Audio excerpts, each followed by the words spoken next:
Bismillah. Assalamualaikum warahmatullahi wabarakatuh. Apa kabar anak-anak semua? Semoga kalian senantiasa sehat dan selalu dalam rahmat Allah ya. Amin amin ya robbal alamin. Oke, langsung saja untuk kelas 7 semester 1 ini kita akan membahas yang pertama bab objek IPA dan pengamatannya. Apa aja sih yang akan kita bahas dalam bab objek IPA dan pengamatannya? Yang akan kita bahas dalam bab ini, yang pertama ada penyelidikan IPA, kemudian yang kedua tentang pengukuran bagian dari pengamatan. Nah, pada bab pengukuran bagian dari pengamatan ini, kita juga akan membahas mengenai pengukuran itu sendiri dan dua macam besaran seperti besaran pokok dan besaran turunan. Oke, langsung saja kita bahas satu persatu ya. Nah, yang pertama tentang penyelidikan IPA. Oke, mungkin Ibu tanya dulu nih, kalian pernah nggak sih kehilangan suatu barang, kemudian kalian menanyakannya kepada teman kalian? Misalkan kalian kehilangan buku tulis kalian. Ketika kalian menanyakan ke teman kalian bahwa buku tulis kalian hilang, tentu teman kalian akan menanyakan bentuk buku tulisnya seperti apa, bagaimana ciri-cirinya, begitu kan? Kemudian ketika kalian menyebutkan ciri-ciri buku tulisnya berwarna ini, bentuknya seperti ini, isinya begini dan sebagainya, itu termasuk ke dalam bentuk penyelidikan IPA loh. Cuman memang itu masih dalam tahap yang sederhana. Jadi tanpa kita sadari dalam kehidupan sehari-hari pun kita sudah melakukan banyak sekali penyelidikan IPA. Nah, di sini akan Ibu jelasin mengenai penyelidikan IPA. Keterampilan dalam penyelidikan IPA sendiri ada 3 tahapan.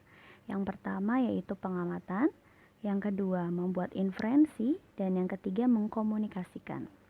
Apa itu pengamatan sendiri? Pengamatan di sini berupa mengumpulkan data dan informasi dengan menggunakan panca indera atau alat ukur yang sesuai. Panca inderanya tentu kita tahu ada mata untuk melihat, hidung untuk membaui, lidah untuk mengecap, kulit untuk meraba, dan telinga untuk mendengar.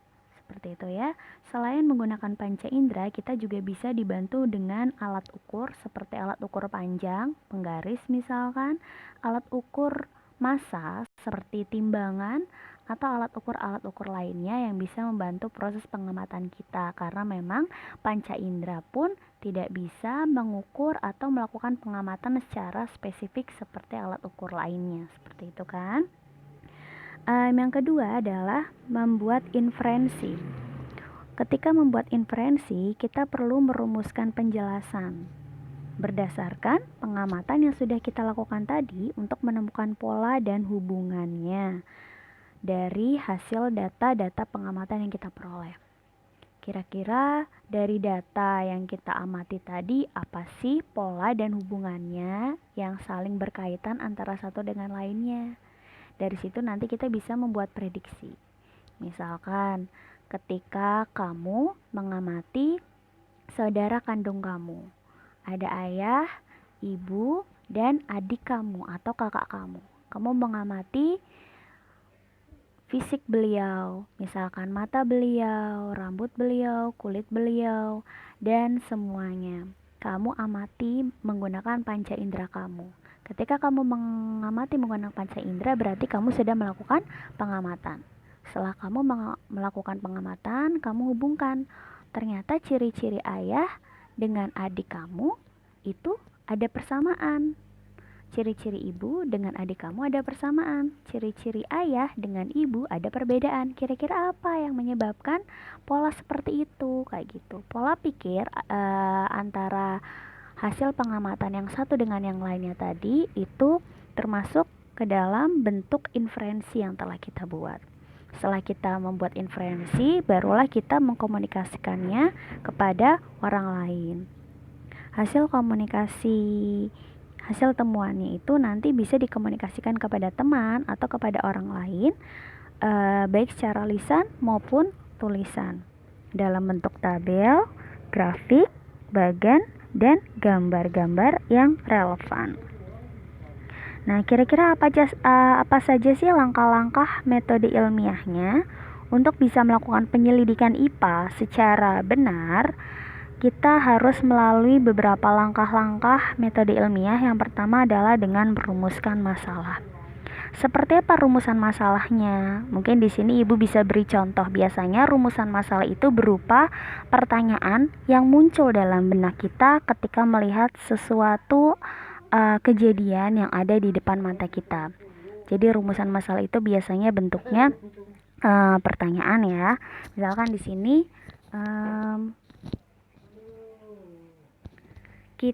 ketika Ibu atau kalian jalan-jalan ke Jakarta, terus kalian melihat Tugu Monas. Muncullah di benak kalian, kira-kira berapa ya tinggi Monas itu? Nah, tinggi Monas itu termasuk, ketika kalian bertanya, berapa sih tinggi Monas, itu termasuk bentuk rumusan masalah. Jadi merumuskan masalah ini sama saja seperti ketika kita berpikir, berapa sih tinggi Monas? Seperti itu. Dalam bentuk pertanyaan. Kemudian, setelah mengajukan pertanyaan itu, kita bisa melakukan observasi. Observasi ini kita bisa lakukan langsung dengan mendatangi Tugu Monasnya dalam bentuk survei langsung, survei ke lokasi kejadiannya. Survei ini nanti berarti kita di sini bisa melakukan pengamatannya. Kita melihat, oh Tugu Monas itu setinggi itu, tapi kita masih belum melakukan pengukuran ya dalam observasi. Jadi langkah-langkahnya masih awalan dulu. Observasi itu berarti kita melakukan surveinya dulu, melihat Tugu Monasnya tingginya sekian, maksudnya memprediksi dulu seperti itu. Kemudian setelah melakukan survei ke Tugu Monas, kita baru melakukan hipotesis. Hipotesis itu apa? Hipotesis itu seperti kita memprediksi apa saja langkah-langkah yang perlu kita lakukan, apa saja kegiatan-kegiatan yang perlu kita kerjakan untuk bisa mengetahui tinggi Monas. Tadi kan rumusan masalahnya berupa tinggi Monas. Tentu hipotesis yang kita mau cari adalah tentang tinggi Monas itu sendiri. Tingginya berapa, dan tentunya kita butuh apa sih untuk mendapatkan tinggi Monas itu? Tentunya kita butuh alat ukur gitu kan. Nah, kalau sudah tahu alat untuk mengukur tinggi Monas kita butuh alat ukur, kira-kira alat ukur apa yang sesuai untuk mengetahui tinggi Monas? Kira-kira untuk pakai meteran badan cukup nggak? Atau untuk meteran untuk tinggi badan cukup nggak? Itu kan sepertinya tidak cocok ya untuk mengukur Monas yang setinggi itu. Jadi kita juga harus tahu alat ukur yang sesuai. Alat ukur yang sesuai untuk mengukur tinggi Monas itu adalah meteran laser. Kita bisa pakai meteran laser. Kenapa? Karena meteran laser ini bisa membaca atau mengukur suatu benda yang tinggi atau jauh dengan cara menyorotkan lampu lasernya dari titik awal ke titik ujung yang mau kita ukur tadi. Jadi nanti akan terbaca di alat meterannya itu sejauh berapa meter, seperti itu. Jadi itu lebih canggih ya. Nah, setelah kita tahu bahwa tinggi Monas itu bisa diukur menggunakan meteran laser, barulah kita melakukan eksperimen. Kita langsung eksekusi. Oh, berarti alat ukur yang cocok seperti ini untuk mengukur tinggi, maka kita langsung eksekusi. Eksekusinya dengan melakukan eksperimen langsung berupa pengukuran langsung. Pengukuran. Maka kamu langsung praktekin aja. Sorotin itu meteran lasernya dari bawah tanah sampai ke ujung Monasnya itu. Sampai ke puncak Monasnya itu nanti akan terbaca berapa meter tulisannya. Ternyata setelah diukur menggunakan meteran laser, terbaca bahwa Monas itu tingginya adalah 132 meter, seperti itu. Kalau misalkan sudah tahu hasilnya, barulah nanti kita buat kesimpulannya. Oh, ternyata Monas itu tingginya sekian. Kalian bisa langsung lanjut ke tahap akhir berupa mengkomunikasikannya baik kepada teman sejawat atau orang lain, baik tadi dalam bentuk lisan maupun tulisan. Seperti itu adalah contoh dari langkah-langkah metode ilmiah. Mungkin kalian bisa melakukan metode-metode ilmiah lainnya dalam bentuk kegiatan yang lainnya yang bisa kalian lakukan sendiri di rumah atau di lingkungan sekitarnya. Seperti itu. Sampai sini udah paham ya bagaimana cara melakukan penyelidikan ilmiah. Oke, kalau sudah paham, Ibu hapus catatannya. Mungkin sebelum hapus kalian bisa catat dulu nanti bagian-bagian yang pentingnya ya. Kemudian yang kedua akan dibahas adalah tentang apa saja sih objek yang dipelajari dalam IPA. Ketika kita melakukan penyelidikan IPA, kita bisa mengamati objek-objek di alam kita semuanya. Seperti tadi Ibu contohin ya. Kita mengamati tinggi Monas. Monas itu termasuk benda mati. Berarti benda mati bisa kita amatin. Tapi selain Monas, kita juga bisa mengamati tumbuhan, hewan, atau tadi Ibu juga contohin mengamati sanak saudara, ayah, ibu, dan adik. Itu juga termasuk makhluk hidup. Jadi, kesimpulannya adalah objek yang dipelajari dalam IPA itu adalah semua benda di alam dengan segala pola interaksinya untuk dipelajari pola-pola keteraturannya. Baik dalam bentuk objek biotik, makhluk hidup, ataupun objek abiotik yang tidak hidup. Seperti itu. Lalu apa saja sih kegunaan dalam mempelajari IPA? Kenapa kita harus belajar IPA? Kenapa nggak belajar matematika aja dalam kehidupan sehari-hari? Nggak usah belajar IPA kayak gitu. Ternyata IPA itu ada tujuannya. Yang pertama adalah agar kita bisa memahami berbagai hal di sekitar kita. Kita bisa mengetahui lingkungan kita. Oh, ternyata yang menghasilkan bunga itu tumbuhan. Tumbuhan itu nanti bisa menghasilkan buah, biji yang bisa kita manfaatkan untuk sumber energi kita sebagai makanan kita dan sebagainya. Itu salah satu kegunaan dalam pelajari IPA. Kemudian yang kedua, bisa menyelesaikan masalah. Kenapa bisa menyelesaikan masalah? Seperti tadi, dengan kita mempelajari IPA, kita bisa tahu cara penyelidikan ilmiah yang benar. Nanti dari situ kita bisa menyelesaikan masalah-masalah di lingkungan sekitar kita, kayak gitu. Kemudian yang ketiga, kita bisa menjadi berpikir logis dan sistematis. Logis itu berarti sesuai logika, bisa diterima dengan nalar, bukan hayalan. Jadi kalau misalkan bicara IPA itu pasti ilmu pasti.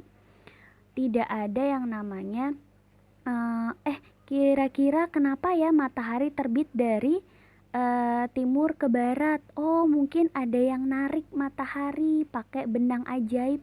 Kan itu nggak mungkin ya, itu pasti ada ilmunya. Kenapa terjadi gerhana bulan? Oh, kata nenek saya berarti bulannya itu dimakan sama naga. Enggak, itu juga tidak ada kaitannya dengan IPA, karena IPA itu harus logis, harus diterima dengan nalar, tidak ada kaitannya dengan tahayul dan hayalan apapun, seperti itu. Dan yang selanjutnya sistematis. Sistematis itu artinya berurutan. Dari nomor 1 sampai 10 ya berarti harus urut. 1, 2, 3, 4, 5, 6, 7, 8, 9, 10. Harus urut. Namanya IPA, penyelidikannya pun harus urut. Gak bisa acak-acakan. 10 dulu baru 6, 5, 3, 4, 2, 1 kayak gitu. Itu namanya bukan sistematis. Seperti itu ya. Kemudian yang terakhir, dengan mempelajari IPA kita bisa meningkatkan kualitas hidup. Kok bisa? Seperti dulu orang-orang purba itu awalnya mereka tidak memakai baju.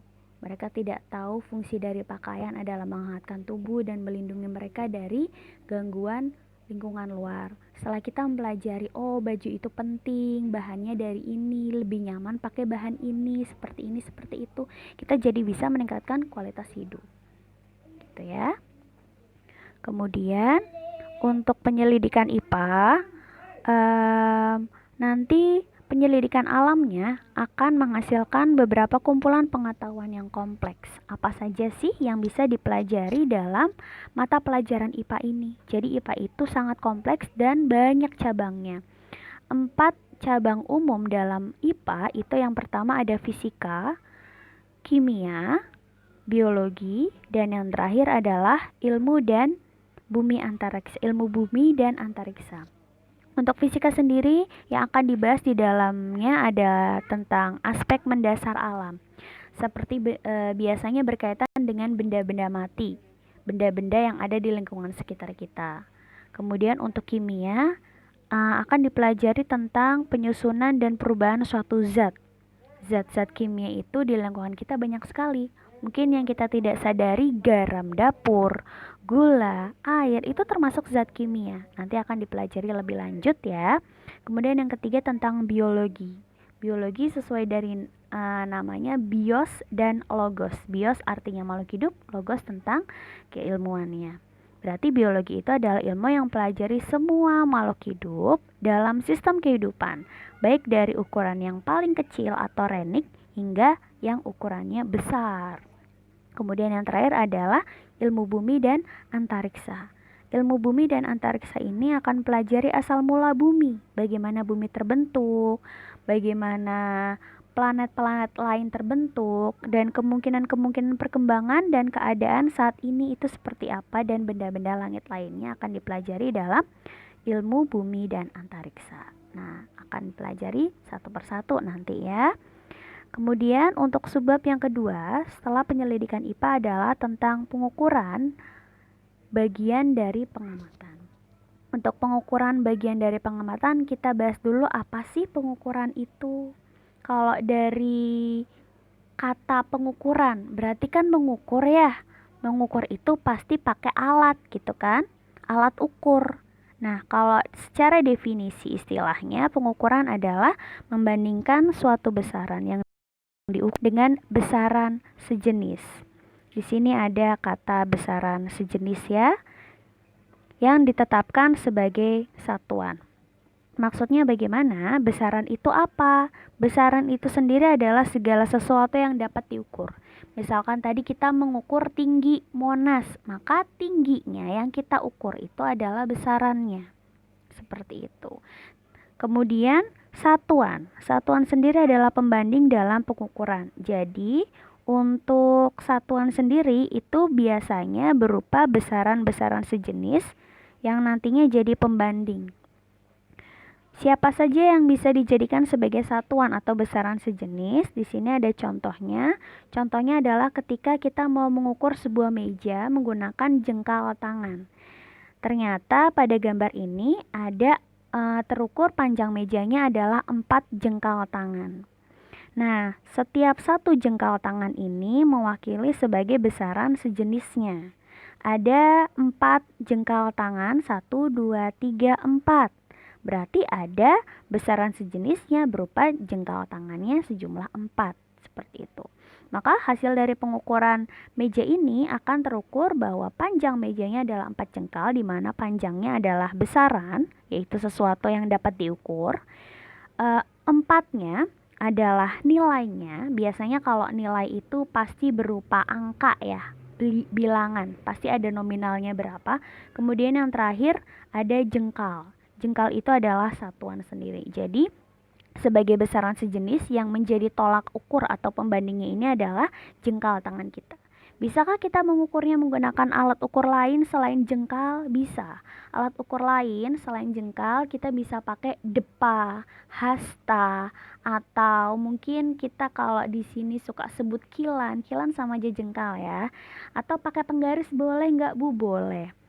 Nah, itu juga termasuk alat ukur yang nanti bisa digunakan untuk melakukan pengukuran. Seperti itu. Paham ya?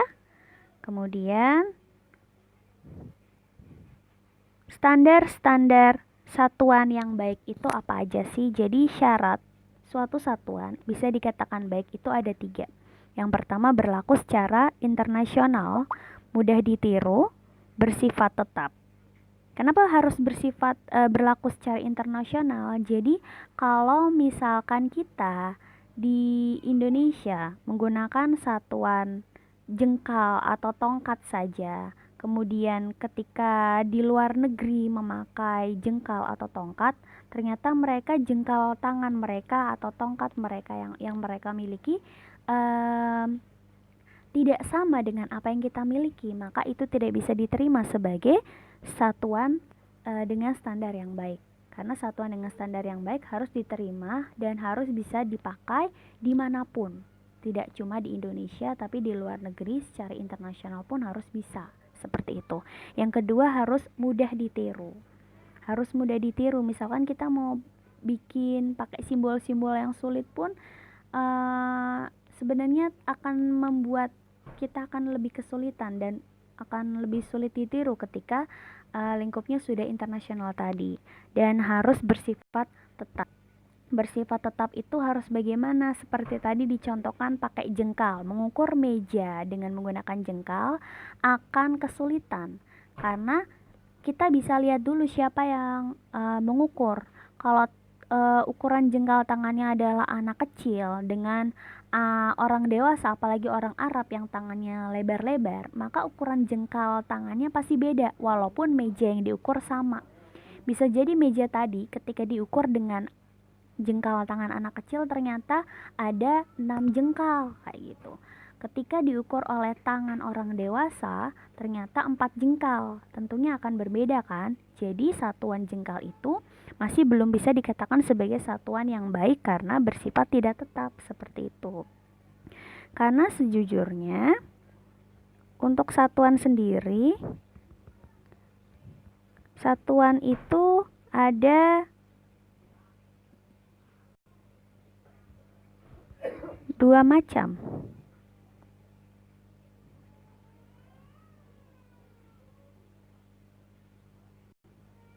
Nah, satuan sendiri itu ada dua macam. Yang pertama adalah satuan baku dan tidak baku. Bedanya apa? Satuan baku di sini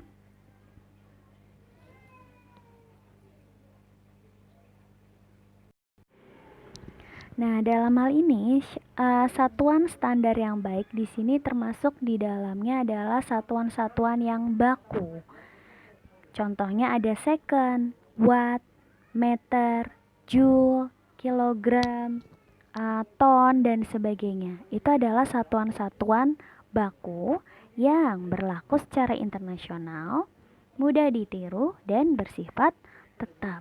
Sedangkan satuan yang kedua yaitu satuan tidak baku, termasuk satuan dengan standar yang kurang tepat untuk dijadikan sebagai satuan internasional. Karena satuan tidak baku itu tidak berlaku secara internasional, tidak mudah ditiru dan tidak bersifat tetap. Contohnya di sini hasta, depa, jengkal, dan tombak. Antara jengkal yang satu dengan jengkal orang yang lain tentu beda. Tombak orang yang satu dengan tombak orang yang lain juga beda dan sebagainya. Itu satuan yang tidak baku. Jadi paham bedanya ya untuk satuan baku dan tidak baku. Ingatnya gini aja, satuan baku itu adalah satuan yang sesuai dengan syarat standar satuan yang baik, sedangkan satuan yang tidak baku itu kebalikannya, seperti itu. Kemudian untuk pengukuran bagian dari pengamatan di sini ada awalan satuan. Awalan satuan ini berfungsi menyederhanakan angka hasil pengukuran. Sebagai contoh, ada bilangan 0,0000001 meter. Daripada kita menyebutkannya terlalu panjang, maka kita bisa membuat satuannya lebih singkat dengan mengubahnya menjadi bentuk satuan baku. 0,0000001 meter itu sama dengan 10 pangkat min 6 meter. Kenapa kok bisa seperti itu? Jadi caranya kamu lihat berapa jumlah angka yang ada di belakang koma. Di sini ada koma. Kemudian jumlah angka yang ada di belakang koma ada berapa? 1, 2, 3, 4, 5, 6. Karena ada 6 angka di belakang koma, maka 0,0000001 meter ini bisa dipersingkat menjadi 10 pangkat minus 6. Seperti itu. Dan 10 pangkat minus 6 ini nilainya sama dengan 1 mikrometer. Tanda ini bisa dibaca sebagai mikro ya, karena satuannya sama dengan mikrometer. Gitu ya. Kemudian contoh yang lainnya adalah 1 miliar byte. 1 miliar byte itu sama dengan 10 pangkat 9 byte. Kenapa ini pangkatnya positif sedangkan yang di atas tadi pangkatnya negatif? Yang di atas 10 pangkat minus 6.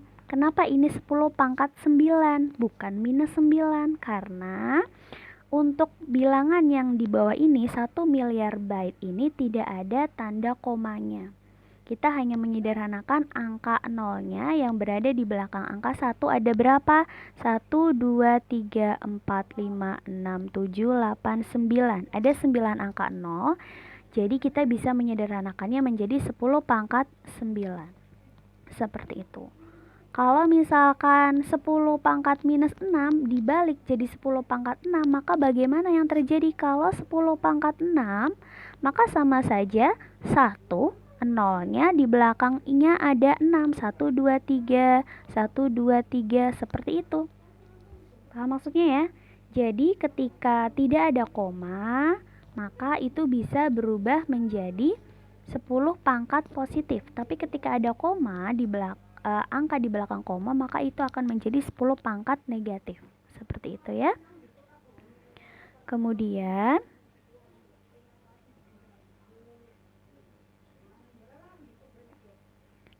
10 pangkat 9 byte ini nilainya sama dengan 1 GB. Mungkin kalian-kalian yang sering membeli kuota internet sering mendengar istilah gigabyte.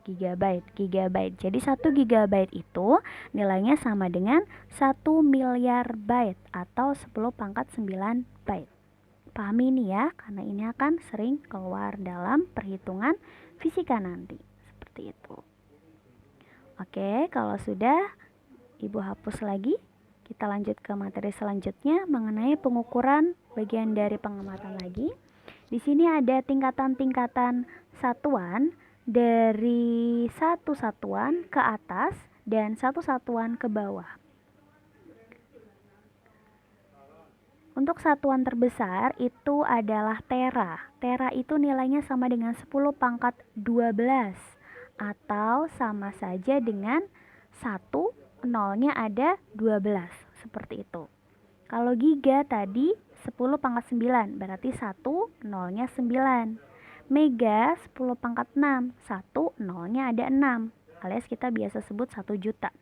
Di bawahnya mega ada kilo. Kilo itu 10 pangkat 3 atau 1, nolnya 3 dan seterusnya sampai ke bawah itu ada mikro, nano, dan piko.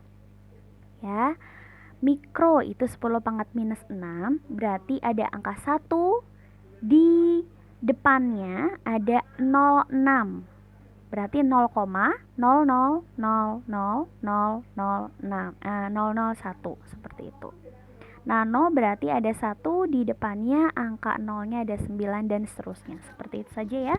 Kalau misalkan pangkatnya negatif berarti 0 komanya ada di depan. Tapi kalau misalkan pangkatnya positif berarti 0-nya ada di belakang angkanya. Seperti itu tadi. Selanjutnya ada besaran. Jadi berdasarkan satuannya tadi besaran itu ada 2, yaitu besaran pokok dan yang kedua adalah besaran turunan. Bedanya apa? Untuk besaran pokok sendiri itu adalah besaran yang satuannya telah didefinisikan terlebih dahulu. Jadi ini seperti besaran dasar yang bisa dikaitkan dengan besaran lainnya. Awalan banget seperti itu.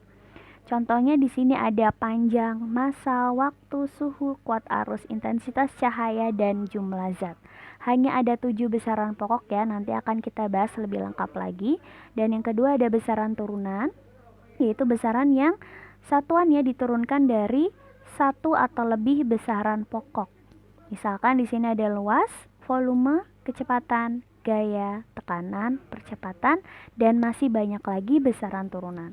Kalau besaran pokok hanya ada 7 saja, kalau besaran turunan itu tidak terbatas jumlahnya, banyak sekali jumlahnya, seperti itu. Nah, kita bahas satu persatu tentang besaran pokok dulu. Besaran pokok tadi ada 7, ada panjang, massa, waktu, suhu, kuat arus, jumlah zat, dan intensitas cahaya. Untuk satuan internasional dari panjang sendiri adalah meter. Ini satuan internasionalnya ya. Jadi kalau misalkan kalian mau mengukur panjang pakai penggaris, ternyata satuannya cm, itu juga termasuk masih masuk ke dalam besaran panjang. Walaupun satuannya cm, walaupun satuannya bukan satuan internasional, tapi itu masih tetap kita sebut sebagai besaran panjang. Hanya saja satuannya bukan satuan internasional. Tuh. Kemudian massa, satuan internasionalnya kilogram. Kalau gram gimana, Bu? Kalau ton gimana, Bu? Kalau misalkan ons gimana, Bu? Itu kan juga satuan dari massa. Benar. Ons, gram, ton itu juga satuan dari massa. Cuma mereka bukan termasuk ke dalam satuan internasional. Satuan internasional dari massa hanya kilogram. Kemudian yang ketiga adalah waktu. Waktu itu satuan internasionalnya bukan jam atau menit, bukan tahun atau hari, bukan bulan atau triwulan, tapi second atau biasa kita sebut dalam kehidupan sehari-hari detik. Second sama saja dengan detik. Jadi kalau misalkan ibu sebut 1 detik sama saja 1 second, 10 detik berarti 10 second, sama saja ya. Kemudian yang keempat adalah suhu. Suhu itu satuannya, mohon maaf di sini terbalik ya. Jadi suhu itu satuannya adalah derajat Kelvin. Simbolnya K. Ada derajatnya di sini. Kemudian untuk watt arus di sini terbalik, satuannya adalah ampere. Ampere atau A besar. Sebenarnya untuk pengukuran suhu ada beberapa satuan lain yang bisa dipakai seperti derajat Celcius, derajat Fahrenheit, derajat Reaumur. Tapi untuk satuan internasionalnya sendiri yang dipakai secara internasional itu adalah satuan Kelvin. Tapi biasanya Indonesia sering memakai Celcius ya. It's okay. Kemudian yang keenam ada jumlah zat. Jumlah zat itu satuan internasionalnya mol, simbolnya pun sama. Dan yang terakhir intensitas cahaya, satuannya kandela atau CD. Nah, agar lebih mudah mengingatnya, di sini Ibu ada singkatan. Singkatannya adalah Jiwaku SMP. Itu adalah singkatan dari 7 besaran pokok ini. J. J adalah jumlah zat. I adalah intensitas cahaya. W adalah waktu. Q kuat arus, S suhu, M massa, dan P panjang. Jadi lebih enak untuk mengingatnya karena besaran pokok hanya 7, jadi ya cuman jiwaku SMP saja, tidak ada yang lain. Ada nggak jiwaku SMA? Nanti malah jadi salah. Ingat-ingat ini aja ya, jiwaku SMP untuk besaran pokok, seperti itu. Kemudian kita jabarkan satu persatu. Yang pertama adalah besaran panjang. Besaran panjang ini menyatakan jarak antara 2 titik. Dan satuan internasionalnya tadi adalah meter. Untuk 1 meter standar itu sama dengan jarak yang ditempuh cahaya dalam ruang hampa selama 2.299.792.458 second atau detik. Dan alat ukur yang bisa dipakai untuk mengukur besaran panjang ini macam-macam. Bisa meteran, bisa mistar. Kita sebutnya biasanya penggaris ya. Sama saja dengan mistar, jangka sorong, dan yang terakhir dengan menggunakan mikrometerskop. Di sini Ibu contohkan cara mengukur sebuah benda menggunakan mistar atau penggaris.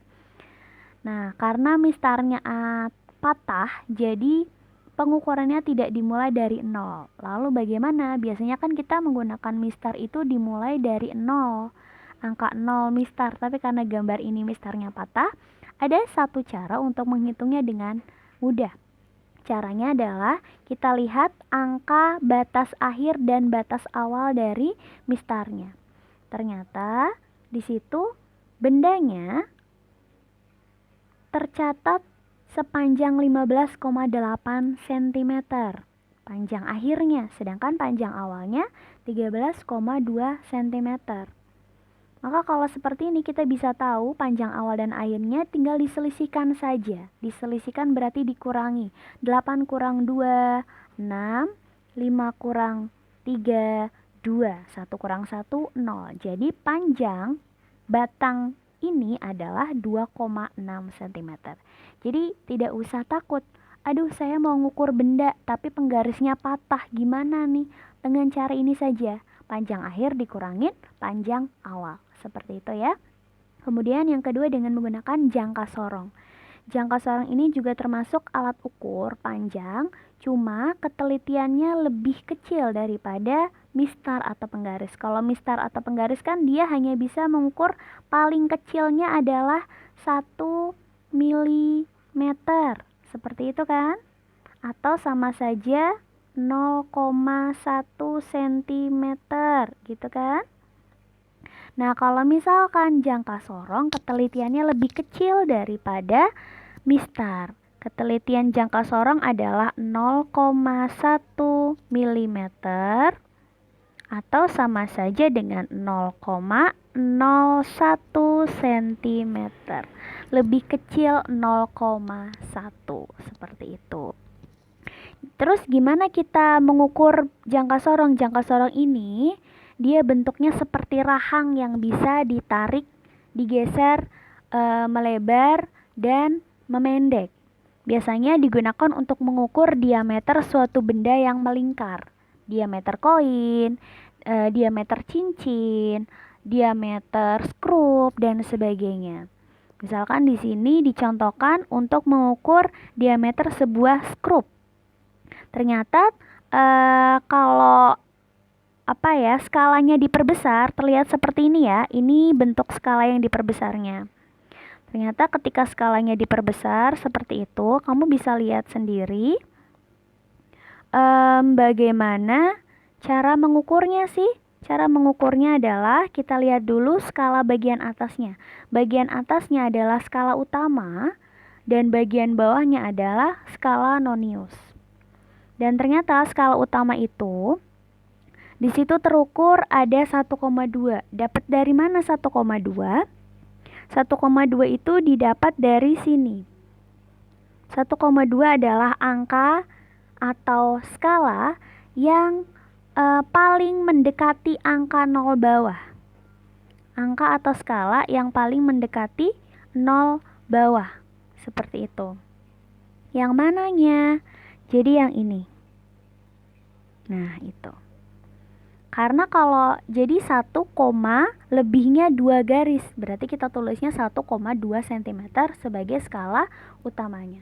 Kemudian untuk skala nonius, caranya adalah kita cari garis yang berhimpit antara bagian atas dan bawah. Garis yang berhimpit antara atas dan bawah jatuh pada garis ini. Maaf, itu garisnya agak geser sedikit ya. Kalau kalian amatin lagi, garis yang paling berhimpit adalah yang itu. Aduh, nggak bisa mepet. Ya, kelihatan nggak? Jadi, nanti, ini loh nak. Nah, yang ini. Nah, itu kan jatuhnya pada angka 0,05. Kenapa 0,05? Karena dari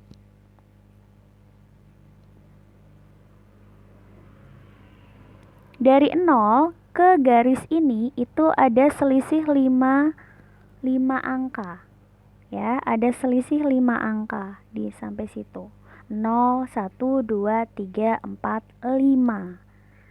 Karena 5 angka dan untuk skala nonius itu harus dikalikan dengan 0,01. Jadi dapatnya di sini kan 5 skala nonius. Cuman karena dikalikan dengan 0,01, maka dia hasilnya jadi 0,05 cm. Maka dimasukkan ke sini seperti itu. Jadi ketika dihitung total hasil pengukuran dari jangka sorong itu 1,2 ditambah 0,05 adalah 1,25 cm. Jadi seperti itu cara mengukur menggunakan jangka sorong. Yang pertama tadi kita lihat dulu skala utamanya yang ada di bagian atas. Ya, dicatat ya. Cara mengukur skala utama yang pertama adalah dengan mencari skala yang mendekati angka 0 bawah. Cari skala yang mendekati angka 0 bawah.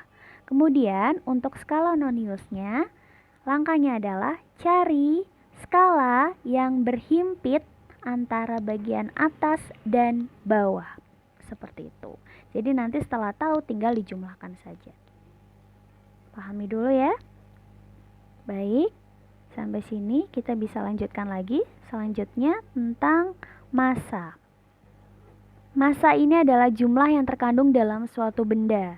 Berapa banyak sih? Dalam satuan internasionalnya, massa tadi adalah kilogram atau kg ya singkatannya. Jadi untuk 1 kg standar itu sama dengan massa sebuah silinder yang terbuat dari campuran platinum iridium yang disimpan di Sèvres, Paris, Prancis. Wow, ini hanya untuk pengetahuan umum saja ya.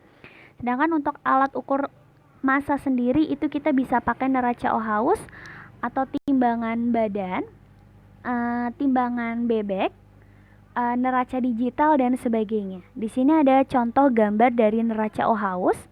Neraca Ohaus ini dia memiliki 3 anak timbangan. Yang pertama nilainya ratusan, yang kedua nilainya puluhan, dan yang ketiga nilainya satuan hingga koma. Gitu. Kalau misalkan di sini dicontohkan ada 3 anak timbangan yang terukur, ternyata ada 300 gram, 70 gram, dan 5,5 gram. Jadi kalau untuk mengukurnya tinggal dijumlahkan saja semuanya. 300 tambah 70 tambah 5,5 gram adalah 375,5 gram. Semudah itu untuk mengukur neraca Ohaus. Seperti itu ya. Kemudian ada pengukuran waktu. Waktu itu adalah selang antara 2 kejadian dan satuan internasionalnya adalah second atau detik. Dan 1 second standar itu nilainya sama dengan waktu yang dibutuhkan atom cesium untuk bergetar sebanyak 9.192.632.770 kali. Masya Allah banyak sekali ya. Ini juga termasuk pengetahuan umum saja untuk kalian.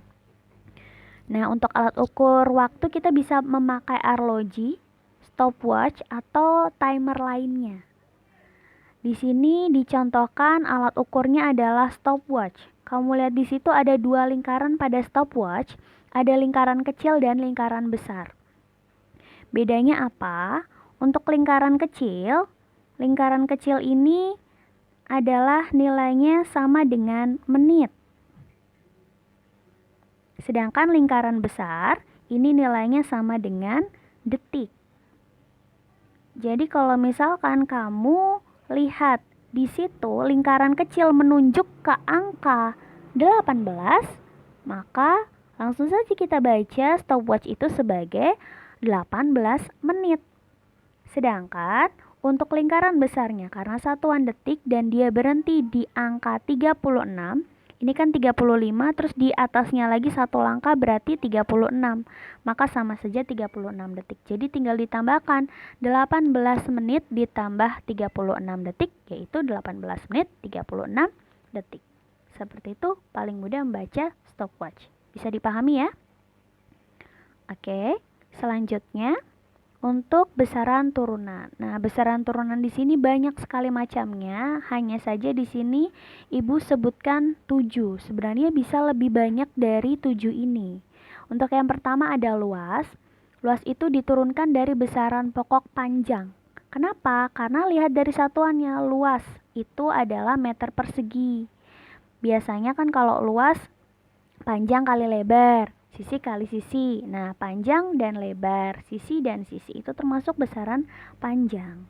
Volume juga diturunkan dari besaran pokok, hanya saja dia bentuknya 3 dimensi. Jadi satuannya meter pangkat 3. Kecepatan itu diturunkan dari besaran pokok panjang dan waktu. Satuannya meter per detik atau second. Percepatan juga panjang dan waktu, hanya saja satuannya meter per second kuadrat. Dibedakan ya, jangan sampai terbalik. Kemudian yang kelima ada gaya, keenam tekanan, dan ketujuh energi. Satuan dari gaya itu biasanya lebih singkat dan sering disebut sebagai satuan Newton. Kenapa? Karena penemu pertama dari gaya adalah Sir Isaac Newton. Gitu. Kemudian untuk tekanan, ini satuan yang paling mudah kita sebutnya adalah Newton per meter kuadrat. Dan satuan energi adalah Joule. Kenapa? Karena memang penemunya adalah Sir Joule. Gitu. Jadi kebanyakan satuan-satuan dari besaran fisika itu dibuat sesuai dengan nama dari penemunya. Seperti itu, agar lebih mudah diingat. Gitu ya. Kemudian kita bisa bahas satu persatu untuk besaran turunannya. Yang pertama adalah tentang luas. Luas itu adalah perhitungan dicontohkan di sini untuk perhitungan luas benda yang beraturan, dan nanti satu lagi kita akan bahas perhitungan untuk luas benda yang tidak beraturan. Untuk benda beraturan di sini Ibu contohkan untuk menghitung luas bangun datar persegi. Mungkin kalau yang SD kemarin sudah diajarkan, luas persegi itu adalah sisi kali sisi, seperti itu kan? Luas persegi adalah sisi kali sisi. Nah, di sini karena sisi perseginya adalah 5 cm, maka luasnya sama saja 5 kali 5, yaitu 25 cm. Semudah itu untuk menghitung luas benda yang beraturan, karena kalau benda beraturan pasti ada rumusnya. Begitu juga kalau kamu menghitung luas persegi panjang, segitiga, jajar genjang, trapesium, dan sebagainya, itu pasti ada rumusnya, tidak perlu khawatir. Kemudian untuk menghitung benda yang tidak beraturan bentuknya seperti misalkan daun. Daun itu kan tidak ada bentuk beraturannya. Apakah daun itu bentuknya bulat, lingkaran, persegi panjang, atau apa? Kita tidak bisa melakukan pengukuran menggunakan penggaris secara langsung karena bentuknya tidak beraturan. Jadi kalau bentuknya tidak beraturan, kita bisa menggunakan ilmu taksiran, menggunakan kertas milimeter. Tahu kertas milimeter kan? Kita biasa sebutnya kertas trimin. Di mana kertas milimeter itu setiap satu kotak kecilnya itu nilainya setengah sentimeter, seperti itu. Nanti kita bisa hitung berapa kotak yang berada di daunnya tadi. Misal Ibu punya daun. Daun ini ditempelkan di atas kertas trimin atau kertas milimeter. Terus digambar bentuk daunnya dan ternyata terukur seperti ini.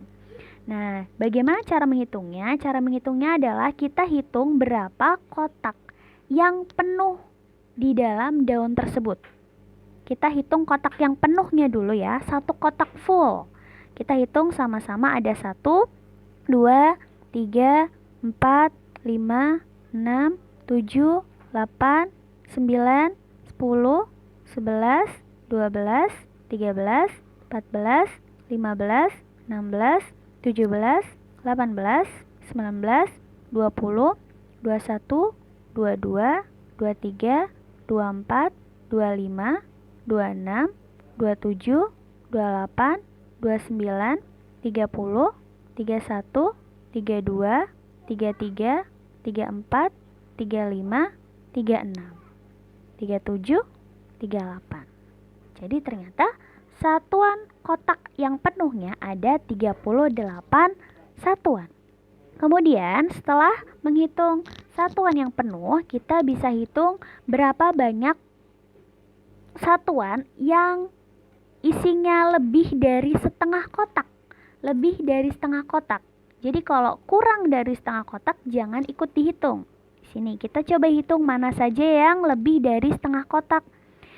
Ada 1, 2, 3, 4, 5, 6, 7, 8, 9. Hanya ini saja. Kemudian ada 10, Ada 10 satuan yang lebih dari setengah kotak. Nanti tinggal kita tulis di sini ada 10 satuan. Jadi total luas taksiran untuk daun ini adalah 38 tambah 10 yaitu 48 satuan, seperti itu. Jadi jangan kalian khawatirkan untuk yang satuan kurang dari setengah kotak bagaimana, karena memang ini memakai ilmu taksiran, jadi mungkin tidak akan pas tepat angkanya, tapi taksirannya kurang lebih 48 satuan, seperti itu. Kemudian untuk menghitung volume, bagaimana caranya kita menghitung sebuah benda yang beraturan dan bagaimana cara menghitung benda yang bentuknya tidak beraturan. Kita menghitung volume benda yang beraturan dulu. Misalkan ada balok di sini. Balok itu kan dia seperti persegi panjang cuman 3 dimensi seperti itu ya. Jadi kita harus menggunakan rumus balok. Rumus volume balok itu apa? Rumus volume balok itu tentunya adalah panjang kali lebar kali tinggi. Di situ tercatat panjangnya adalah 5 cm dikali lebarnya adalah 2 cm dikali tingginya adalah 3 cm. Seperti itu. Jadi hitung 5 kali 2 kali 3 ternyata tercatat 30 cm pangkat 3. Seperti itu. Kemudian bagaimana caranya kita menghitung volume untuk benda yang bentuknya tidak beraturan? Di sini maaf ya, dicontohkannya tulisannya daun. Maksudnya di sini adalah batu. Misalkan ibu punya batu, tentu batu bentuknya tidak beraturan. Bagaimana kita bisa mengukur volume batu sedangkan dia tidak punya panjang, lebar, dan tinggi yang tertentu nilainya seperti itu? Maka kita bisa menggunakan bantuan gelas ukur yang sudah diisi air terlebih dahulu. Air awal gelas ukur diisi 15 ml sebelum diisi batu. Kemudian ketika batu dimasukkan ke dalam gelas ukur, air dalam gelas ukur itu naik volumenya menjadi 25 cm. Maka kita bisa tahu ternyata volume batunya sama dengan selisih kenaikan tinggi air di dalam gelas ukurnya. Jadi kita tinggal ukur tadi, karena volume awalnya 15 cm, setelah dimasukin batu jadi 25, maka volume batunya adalah 25 dikurangi 15, yaitu 10 cm kubik atau sama dengan 10 ml. Seperti itu. Paham ya mengukur bagaimana volume benda beraturan dan volume benda yang tidak beraturan. Oke, kemudian bisa dilanjutkan untuk reviewnya. Yang pertama adalah membandingkan antara besaran dengan besaran lain yang sejenis dan ditetapkan sebagai satuan. Itu disebut apa? Ini adalah pengukuran. Kemudian yang kedua, segala sesuatu yang dapat diukur. Apa itu? Segala sesuatu yang dapat diukur itu disebut besaran. Tadi besaran itu ada 2 macam. Kemudian yang ketiga, pembanding dalam pengukuran. Siapa saja yang bisa dijadikan pembanding dalam pengukuran? Pembanding dalam pengukuran ini disebut sebagai satuan. Tadi sudah disebutkan ada satuan baku dan tidak baku ya. Terus yang keempat, benda di alam dengan segala pola interaksinya untuk dipelajari, pola-pola keturunannya itu adalah termasuk objek yang dipelajari dalam IPA. Bisa berupa objek biotik maupun objek abiotik. Dan yang terakhir, satuan yang disepakati bersama dan bersifat internasional itu apa? Satuan yang disepakati bersama dan bersifat internasional adalah satuan baku. Masih ingat tadi contohnya satuan baku siapa saja? Meter, kilogram, mililiter, ton, dan sebagainya. Itu adalah satuan-satuan baku yang bersifat internasional. Seperti itu ya. Jazakumullahu khair. Terima kasih. Semoga ilmunya bermanfaat. Assalamualaikum warahmatullahi wabarakatuh.